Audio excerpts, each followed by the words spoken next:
আসতে অনুরোধ জানাচ্ছি স্যারকে। আচ্ছা, মাস্টার মশাই আছেন আর দেবাশিস বাবু, সাদ্দাম হাতে একটা যাচ্ছেন স্যারের কাছে, এই পিছনে আছে স্যারের হাতে। আচ্ছা, জার্সিটা একটু খুলে একটু ইয়ে করা হবে।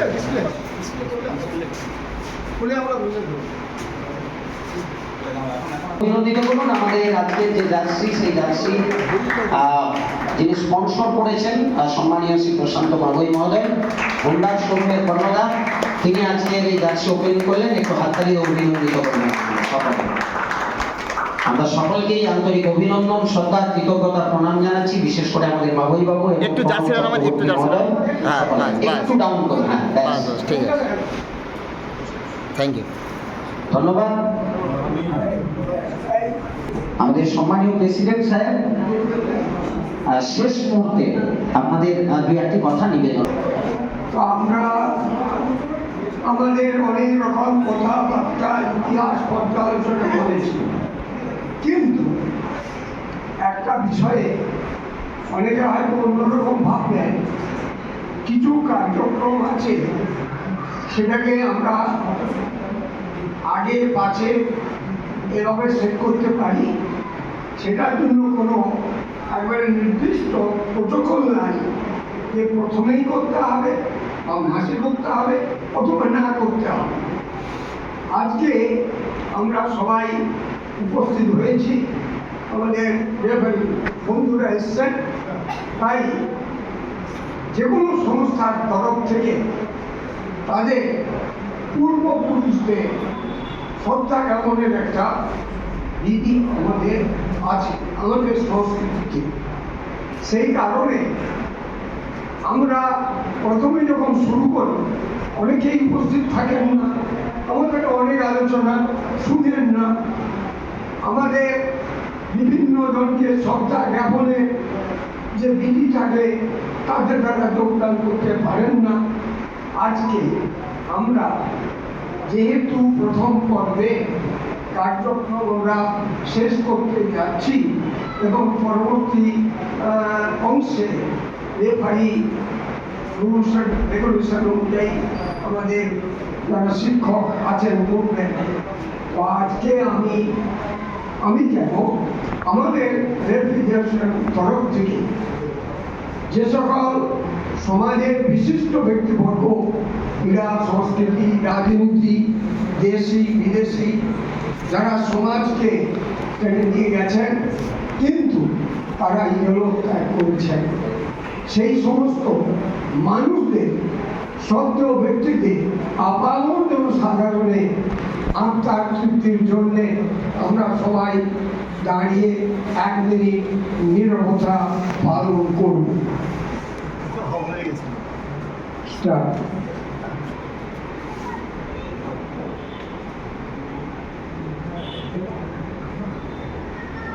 অর্থাৎ গতবারে যেগুলো আমাদের অনুষ্ঠানটা, এই অনুষ্ঠানে স্কুলে হয়েছিল, তারপর অনেক জায়গায় যাওয়ার আপনাদের আশীর্বাদে আমাদের সকলের হয়েছে। আমি ব্যক্তিগতভাবে অনেক মাস্টারমশাইদের সঙ্গে যোগাযোগ করছিলাম, স্কুল সম্পর্কে না বলে পারছিলাম না। আজকে যে মহান মানুষের উদ্যোগে আমরা স্কুলে সেমিনার করতে পেরেছি, আমরা সম্মানীয় স্কুলের প্রধান শিক্ষক দেবাশিস দাস মহোদয়ের কাছ থেকে 2-4 কথা একটু শুনে নেব, তারপরেই আমাদের প্রশান্ত হোক। একটু হাততালি হোক স্যারের জন্য জোর করে।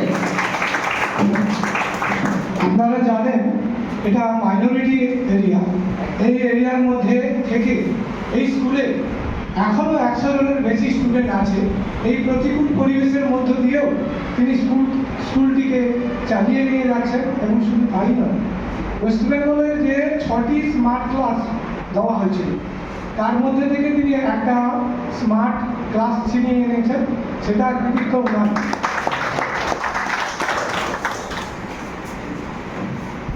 সম্মানীয় উপস্থিত ব্যক্তিবর্গ এবং মঞ্চে আছেন আমাদের রেফারি অ্যাসোসিয়েশনের সভাপতি এবং আজকের সভাপতি এবং সম্পাদক মহাশয় এবং বিশিষ্ট যে সমস্ত গুণীজনরা এসেছেন, সকলকে আমার পক্ষ থেকে এবং বিদ্যালয়ের পক্ষ থেকে যথাযোগ্য সম্মান জানাই।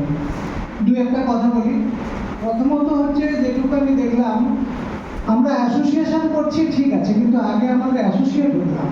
সব থেকে বড় কথা যেটা স্যার একটু আগেই বললেন যে কিছুদিন আগে যে আপনারা এক্সাম দিতে গিয়েছেন সেখানে 45 মিনিট ধরে যেটা আপনাদের প্র্যাকটিসে যেটা দিতে হয়েছিল সেটা কোনো টাফ ছিল।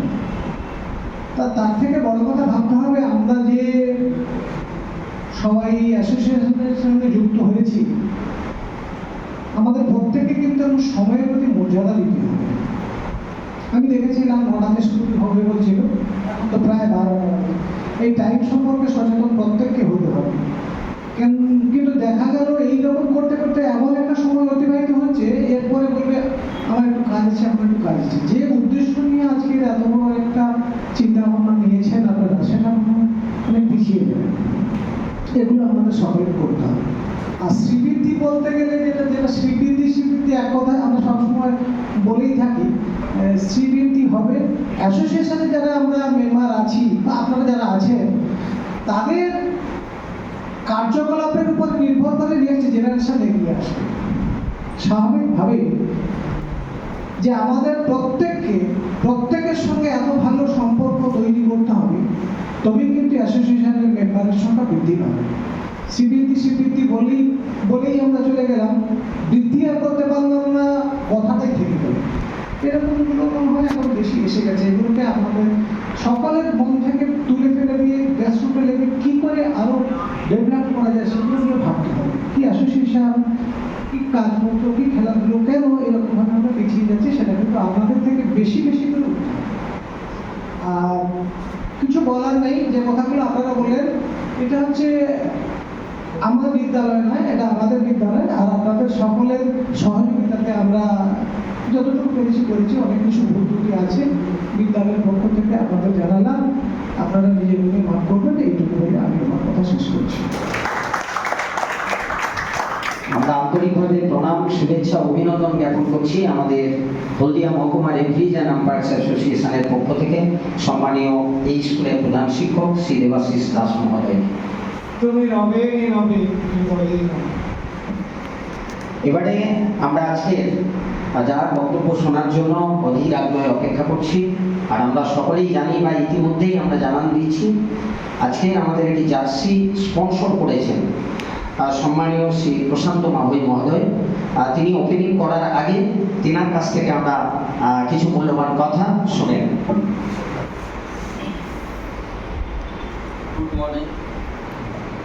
Good morning. এখন আমি আজকে মঞ্চে উপদিষ্ট সভাপতি এবং সামনে আছেন এই হলদিয়া রেফারি অ্যাসোসিয়েশনের 43তম যে বার্থডে বলা হবে, বার্থডে, সেই শিরোমণিতে আজকে আমি এসে খুব নিজেকে গর্বিত মনে করছি। এবং সবচেয়ে আগে নিজে আরও গর্বিত হয়েছি, আমিও প্রাইমারি স্কুল থেকে পড়েছি।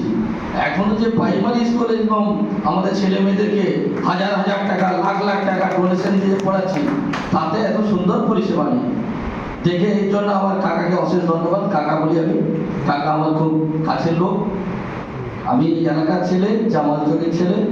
আজকের দিনে আমার যে হুন্ডা পরিবার, প্রশান্ত হুন্ডা পরিবার, আজকে শুধু ইন্ডিয়াতে নয়, জাপানেও সুনাম নাম আছে। কারণ আমি হচ্ছি স্ট্যান্ডার্ডে নাম্বার 1। আর ফার্স্ট আমি মেকানিক্স থেকে মালিক। আমার পরিচয়টা একটু ছোট করে দিলে শুনতেও খারাপ লাগতে পারে, আবার কারো ভালো লাগতে পারে। আপনারা আজকে যারা 43 বছরের ফাউন্ডেশনে আছেন, যিনারা গড়েছিলেন, তার মধ্যে অনেকে আছেন, অনেকে নেই। আজকে আমি আমার প্রতিষ্ঠান 25 বছর 9 মাস সুতারগাঁও মসজিদে আছি, এবং আমি একজন হিন্দু লোক 14খানা রুম নিয়ে রাখছি। আর ওই রুমটা আমি বানিয়েছিলাম 26 বছর 25 বছর 9 মাস, মানে 26 বছর আগে, 3-4 মাস লেগেছিল বানাতে। তো এখন একটা রুমের দাম ছিল 37,000 টাকা। এখন কমিটিতে ছিলেন খালেক বাবু, রহমান বাবু আর মুজিবর বাবু এখন আছেন, আর বাকি ওনারা মারা গেছেন। এখন ওনারা ছেলেরা এসে আজকের দিনে কি হয়, যিনি প্রতিষ্ঠাতা হন ওনার চলা আলাদা, আর ওনার ছেলে মেয়েদের চলা আলাদা। সেই জায়গাতে আজকে ইনারা যেভাবে কষ্ট করে চালিয়ে এসছেন বলে এই জায়গাটা পেয়েছেন। আপনাদের মধ্যেও চালিয়ে আসতে হবে, আপনাদেরকে এই চেয়ারটা নিতে হবে। আগে মাস্টারমশাই বলে গেছেন, মাস্টারমশাই ছেলে আমার সঙ্গে অটোমাস ব্যবসায়ী ছিলেন। মাস্টারমশাইকে আজকে দেখতে পেয়েছি, নমস্কার। ছেলের সঙ্গে খুব পরিচয় আছে, জয়বাবুর সঙ্গে। ব্যাপারটা আছে যেটা একটু আগে কাকা বললেন, এ স্কুল উনার নয়, সবারই। সবার মধ্যে ওনাকে প্রথমে দায়িত্ব নিতে হয়েছিল যে এইভাবে আমার মনের পরিকল্পনা, তেমনি যারা আজকে যেটা 43 বছর আগে ভেবেছিল এখন কিন্তু স্মার্ট, তার জন্য আমাদের পাশে স্মার্ট ক্লাস পেয়েছি। আপনাদেরকে স্মার্ট রেফারি হতে হবে। সেই স্মার্ট রেফারি হতে গেলে যেটা দরকার সেটা মোবাইল থেকে দূরত্ব থাকতে হবে, মেহনত কালচার বাড়াতে হবে। আমার জীবনে 3টে জিনিসের পালন আছে। আবার এই 101K মানে জাপানিজদের 100 বছর, 101 বছর। আমার জীবনে আমি 3টে জিনিস মানি। সাড়ে কাল 20, সাড়ে মানে অর্ধ, অর্ধ কথা আমি মানি না, 9টা 10টা বলুন, 8:30টা এসব মানি না। কাল, কাল হচ্ছে মহাকাল। আর 20, এই 20 সাল আপনাদেরকে দিচ্ছে। আমার কিন্তু 50 বছর বয়স। যেদিন থেকে জ্ঞান পড়েছি, কাউকে যদি বলে কত দিনের পরে 20, আমি বলি এতটা কিন্তু 20 নিলেন কেন? 20 তো মারার ক্ষেত্রে লাগে, কাউকে তো জীবন দান করে দেন। সাড়ে কাল 20, 3টে 12। আর জীবনে ফলা 1 দিন, 7 দিন, 1 মাস, 3 মাস, 6 মাস, 1 বছর। এটা হচ্ছে জীবনের গ্রোথ। এই 101K তে আমি একটা 3টে সংকল্প, এগুলো আমার সংকল্প, এগুলো আমাদের ম্যানেজমেন্ট শুনতে যায়। কি থিম আপনার? এই বছরের থিম হচ্ছে ইয়েস কোয়ালিটি ফার্স্ট। কোনো না চলিবে না, আর কোয়ালিটি পরিষ্কার পরিচ্ছন্ন হবে এবং তাড়াতাড়ি। Yes quality first. আজকের দিনে আমি যে জায়গাতে থেকে এই জায়গাতে এসেছি সেটা লাখেও একটা মিলতে পারে, নাও মিলতে পারে, যার জন্য আমার ফিল্ডে সব কোম্পানিতে শেয়ার করে। আর আমি আমার জীবনে ফার্স্ট অনেক দেশে ঘুরেছি, প্রায় 50-60টা দেশ ঘোরা হয়ে গেছে। প্রথম কিন্তু জার্নি ছিল জাপান। অটোমোবাইলসের জন্ম হচ্ছে জাপান। আমার গুরু স্বপন অটো সেন্টার। আমি এখন দেখবেন তমলুকের পরে দ্বিতীয় শোরুম যদি বড় বৃহত্তম শোরুম হয়, এখন বর্তমানে আমাদের কন্টাই বড়, তারপরে তমলুক, তারপরে শোরুম হবে চৈতন্যপুর, যেটা ফ্রন্টেজ হচ্ছে 83 ফুট, কন্টাই আছে 100 ফুট, তমলুক আছে 90 ফুট। এবং আজকের দিনে আমি যদি তমলুকে যান, তমলুকে যে সার্ভিস সেন্টারটা আছে অল ইন্ডিয়াতে নাম্বার ওয়ান। মানে আমাকে থেকে সকলকে শেখানো যায়। এবং স্মার্ট ওয়ার্কশপ যেটা বললেন, স্মার্ট শোরুম মানে ক্লাস, তেমনি স্মার্ট ওয়ার্কশপ আমাদের হয়েছে 28 তারিখ, 28 কি ছিল মে, এই 28 মার্চ, মানে এপ্রিল পড়ে যাবে, ওই ইয়ারে আমি করেছি 28 মার্চ। আবার এই 24 জুলাই, তো জুন চলছে, 24 তারিখে আবার আমাদের কন্টাই হবে। এটাকে বলে স্মার্ট ওয়ার্কশপ। সব কিছু ম্যানুয়াল, কিছু থাকে না। সিকিউরিটি থেকে একবার কাটাকাট হবে, স্ক্রিনে দেখতে পাবেন আপনার গাড়ি কোথায় আছে, কি আছে। তেমনি আপনাদেরকে অনেকটা সময় আমার জীবনে চলে গেলাম। আপনাদের জীবনে স্মার্ট রেফারি হতে হবে, সেটা হচ্ছে আমাদের প্রতিজ্ঞা। এবং এই অ্যাসোসিয়েশন আমরা থাকি নাই থাকি শত শত বছর আছে। যেটা একটু আগে কাকা বলে গেলেন যে একটা বাবা মায়ের কাছ থেকে ছেলে পড়া, ছেলে আমরাও একদিন ছেলে ছিলাম, আমাদের বাবা মায়ের মেহনত দেখেছি, দেখে আমরা মেহনত করছি, আমার মেহনত দেখে আমার ছেলে পেলে পারে। এখানে যদি 100 জন রেফারি থাকে, তার বাড়ি থেকে 25 জন আসবে। আশা করতে পারবেন না যে 100 জন রেফারি আসবে। সেই 25 জন যেন স্মার্ট রেফারি হতে পারে, সেইভাবে শিক্ষাদান করবে। আমার ছেলে ক্রিকেট খেলতে যায়, মেয়ে ক্রিকেট খেলতে যায়, আমি রাত্রে শুয়ে শুয়ে বলছি, বাবা খেলতে যাচ্ছিস কি করবি? না টাকার জন্য যাবে। তোর বাবার অভাব নাকি? অভাব নেই বলে তুই আজ খেলতে যাচ্ছিস, ফোর হুইলারে যাচ্ছিস, যাচ্ছিস।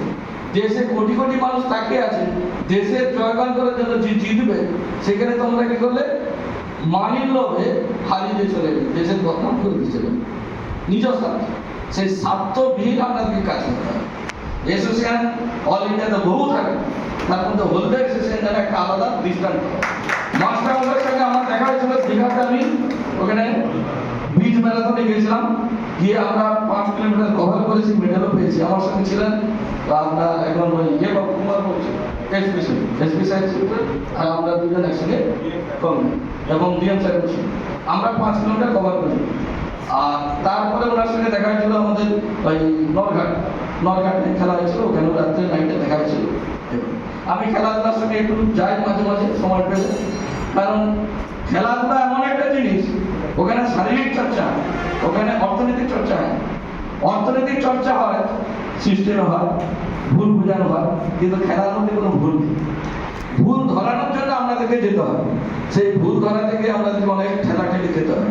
সেই ঠেলাঠেলিটা ভাববেন, সেটা আপনাদের আশীর্বাদ। অভিশাপ ভেবে পিছিয়ে যাবেন, পিছিয়ে গেলে আপনার স্মার্ট আর রেফারি হতে পারে। যে পারফেক্ট হয় তাকেই ঘর খেতে হয়, আর যে ভুল বলে যায় তাকে কিন্তু তাকে অনেকে সাইড দিয়ে যায়। তাতে আপনারা আপনাদের যেটা স্যার বললেন স্টাডি করতে স্টাডি করবেন, করে আপনাদের যেটা ভালো করার সেটাই করবেন।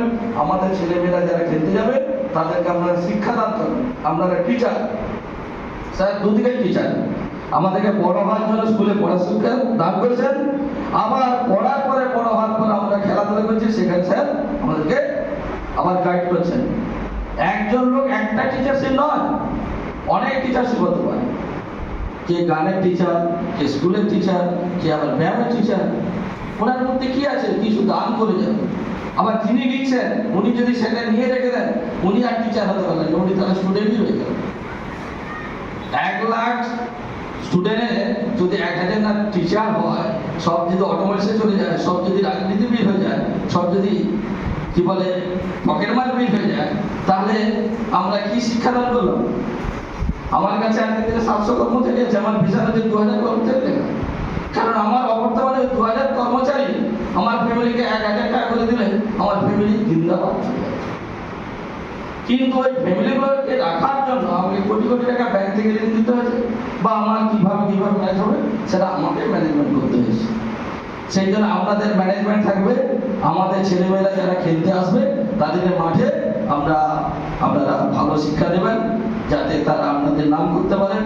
এবং আমি যে আজকে এখানে এসেছি তারাও যেন দেখতে পায়, এবং মাঠের মধ্যে যখন ওই গুন্ডা লোকটা থাকবে, পছন্দটা থাকবে, সেটা আমার জীবন সার্থক, আমার মেহনত সার্থক, সবই সার্থক। আপনারা ছোট বড় সবাই আশীর্বাদ দিয়েছেন, তাই আমি আজকে এই জায়গায় যেতে পেরেছি। নাহলে ঈশ্বর ছাড়া, আপনাদের আশীর্বাদ ছাড়া কোনোভাবে যাওয়া যায় না। কোনো মেহনত ছাড়া কোনো মহৎ উদ্দেশ্য সফল করা যায় না। শুধু চালাকি দ্বারা কেউ মহৎ উদ্দেশ্য চালাকি করে যে চৈতন্য মেলাতে পারে না, তার চালাকি ধরা পড়ে যায়। আর আমি যদি মেহনতের দ্বারা করি, আমি পরলোকেও চলে গেলে আপনারা সেটা আলোচনা করবেন। এই বলে বিশেষ কিছু সময় দিলাম না, মানে উল্টো পাল্টা লাইনে চলে গেলাম। কষ্টটা একটাই, কিছু শিখাতে গেলে 10 জনকে শিখাতে গেলে 3 জন নেয়, 7 জন নেয় না। তাই বলে আপনি এর পিছিয়ে যাবেন না, আর আমি পিছিয়ে যাব না। আমার কাজ শিক্ষাদান করা, দেবো কে নিবে না নিবে। কারণ আমি যখন 65 জন স্কুলে ছিল, তার মধ্যে আমার রোল থাকতো 42-43। আমি খুব পড়াশোনাতে ভালো ছিল, তার জন্য 42-43 নাম থাকে। কিন্তু তারা যারা ফার্স্ট বয়, সেকেন্ড বয়, তারা কে বলছে ডাক্তার হবে, কে বলছে প্রফেসর হবে, কে ইঞ্জিনিয়ার হবে, কিন্তু তারা আজকে এত লোককে কর্ম দিতে পারে। কিন্তু আমি 42-এও 2000-এর আমি ভিসানে চলছি, এবং তারাও আজকের দিনে আমার কাছে গাড়ি কিনে আমাকে তারা ভালোবাসে, এবং তারা তাদের অনুপ্রেরণাতে আমি এই জায়গাতে এসেছি। এবং আপনাদের প্রত্যেকের বাড়িতে আমাদের হোন্ডা টুইলার আছে, সেফভাবে ড্রাইভিং করবেন, সেফ লাইফ। আর হেলমেট পরে, আর রাস্তায় এখন আমাদের যে সরকারের প্রতিনিধিরা ব্যাটারি আছে, তারা শুধু দেখছে পলিউশন আছে কিনা, ড্রাইভিং লাইসেন্স আছে কিনা, ইন্স্যুরেন্স আছে কিনা, আপনি লাল লাইটে ঢুকে গেলেন কিনা। এই সতর্কতা নিয়ে গাড়ি চালাবেন। আপনি একা নয়, আপনার উপরে 10 জন ডিপেন্ড হবে। হেলমেটটা অবশ্যই রাখবেন, গাড়ির যাবতীয় কাগজ রাখবেন, রেখে আপনারা রাস্তায় চলবেন। আমরা মানুষের হেল্প করি, কিন্তু হেল্পটা না যেন বিফলে যায়।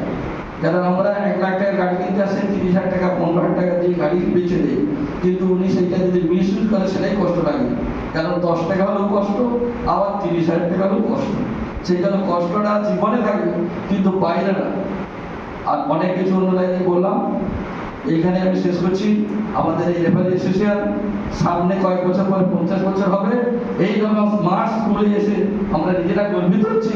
আমাদের সময় স্কুলের পাল্লা থাকতো না, আমাদের সময় ঢালাই ছিল না, আমাদের সঙ্গে বাঁশের গড়ি ছিল বা তাল গাছের গড়ি ছিল, স্কুলে তালেই ছিল, চাটা ছিল, নিয়ে গেলাম। এখন কত সুন্দর সুসজ্জিত টেবিল আমি দেখছি, পাঠে দেখছি প্রায় না পাথর। এই পাথরের দাম কত আমি সেটা জানি, কিন্তু অনেকে এই পাথরের দাম জানে না, কিনে না জানবে, তাই না? যার জন্য আমি এসে এরকম দেখছি। আবার অনেকে এটা দেখার জন্য করছে। যিনি গড়েন ওনার কষ্ট থাকে না, যিনি গড়েন না কষ্ট থাকে না। কিন্তু আপনাদের মধ্যে সব গড়তে হবে কষ্ট করে। কি করবেন? স্টুডেন্ট তৈরি করবেন, যারা খেলছে তাদেরকে রেফারি তৈরি করবেন। এটাই বলে আজকে হলদিয়া রেফারি অ্যাসোসিয়েশনের অল সদস্যবৃন্দ এবং উপস্থিত সভাপতি সকলকে ভালোবাসা জানিয়ে প্রণাম জানিয়ে এখানে শেষ করব।